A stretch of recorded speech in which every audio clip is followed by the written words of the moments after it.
Ano ang bunga ng pag-aaral ng akida?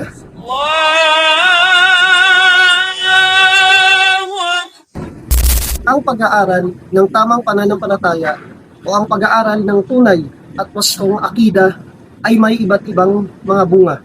Ilan dito ay ang pagbaba ng mga pagpapala mula sa Allah Subhanahu wa Ta'ala at pagkakaroon ng mabuting pamumuhay. Sinabi ng Allah Subhanahu wa Ta'ala sa banal na Quran, "Walau anna ahlal qura amanu wattaqaw lafatahna 'alaihim barakatin minas sama'i wal ard, walakin kadzabu fa akhadnahum bima kanu yaksibun."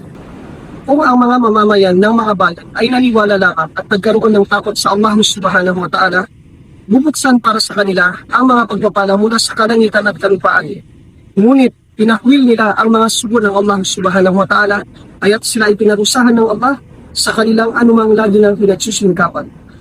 Ang ikalawang bunga ng pag-aaral ng akida ay ang pagtitipon at pagkakaisa ng sambayanang Muslimin.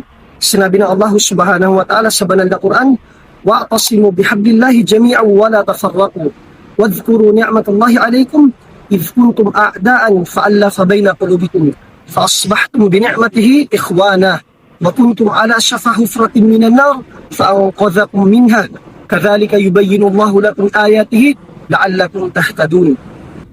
Naway pagpalain ng Allah Subhanahu wa Ta'ala ang pananaliksik natin ng kaalaman at naway gabayan tayo ng Allah Subhanahu wa Ta'ala sa wasto at tamang pananampalataya o akida. Amma ba'du, assalamu alaikum warahmatullahi wabarakatuh.